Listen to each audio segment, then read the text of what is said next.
Hello दोस्तों।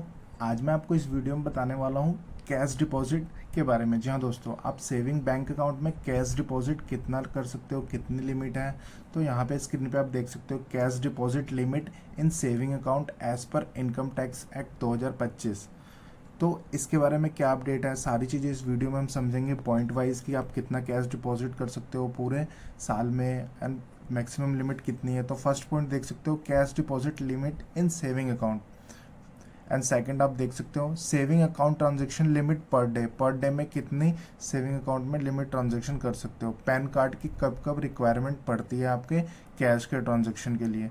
And penalties for violating cash deposit limits, इसमें क्या पेनल्टी है, क्या वॉयलेशन ऑफेंसिव का क्या आपको पेनल्टी लगता है। तो सारी चीज़ें इस वीडियो में समझने वाले हैं। तो सबसे पहले अगर आप हमारे इस चैनल पे नए हो तो चैनल को सब्सक्राइब कर लो एंड इस वीडियो को लाइक कर दो। जी हाँ दोस्तों, तो चलते हैं सबसे पहले समझने की कैश डिपॉजिट का जो लिमिट है सेविंग बैंक अकाउंट में वो कितना है।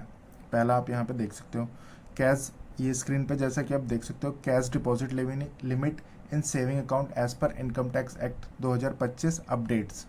तो कैश डिपॉजिट्स के जो लिमिट है वो सेविंग बैंक अकाउंट में कितना करें जिससे आपको इनकम टैक्स डिपार्टमेंट की तरफ से नोटिस ना आए। कैसे आप ट्रांजैक्शन को लिमिट में करके आप नोटिस के थ्रू बच सकते हो। तो यहाँ पे आप देख सकते हो cash deposit limit in saving account as per the income tax act, cash deposit in saving account exceeding a specified threshold limit. जी हाँ दोस्तों, स्पेसिफिक जो लिमिट है वो 10 lakh per year financial year की है, जैसा कि आप देख सकते हो। RS 10 लाख पर फाइनेंशियल ईयर, पूरे फाइनेंशियल ईयर में 10 लाख की लिमिट है।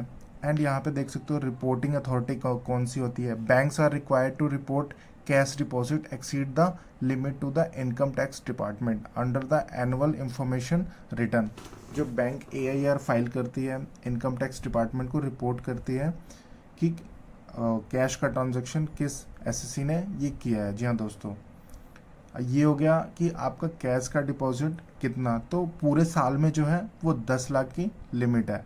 यहाँ पे आप देख भी सकते हो if individual deposit more than 10 lakh in their saving account in a financial year they may receive notice from the income tax department asking for the sources of fund की आपसे सोर्सेस कि आपके पास जो डिपॉजिट किया 10 लाख से ज़्यादा आपके पास नोटिस आ सकता है और वो आपसे पूछ सकते हैं कि सोर्स ऑफ फंड क्या था।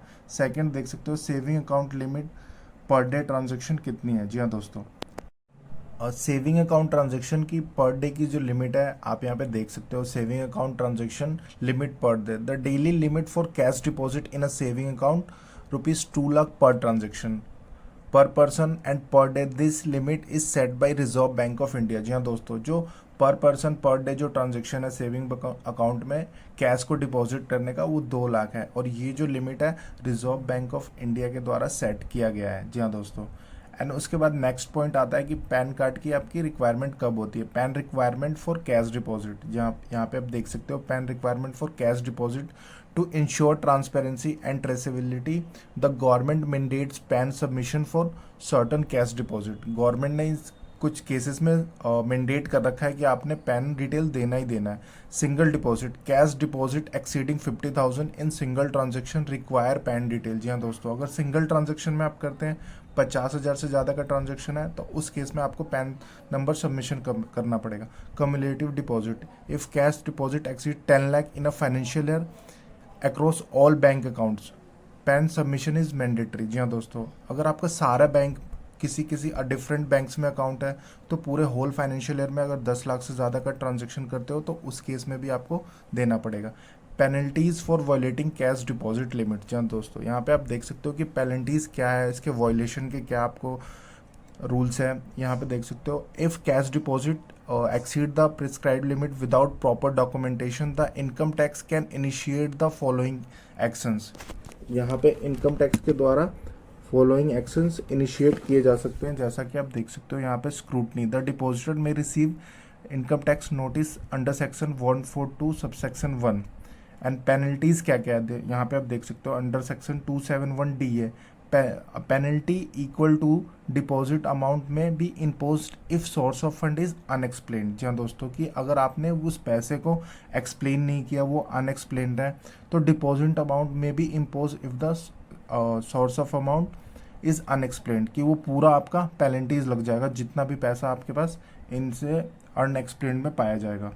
And taxation, unexplained cash deposit may be taxed flat rate 60% under section 115BE along with surcharge and cess, कि जो भी अनएक्सप्लेन्ड पैसा है उसको आपने रिटर्न में शो नहीं किया इनकम टैक्स रिटर्न में, उसमें फ्लैट 60% का टैक्स का रेट लग जाएगा, इंक्लूड उस पर सरचार्ज और सेस अलग से लगेगा।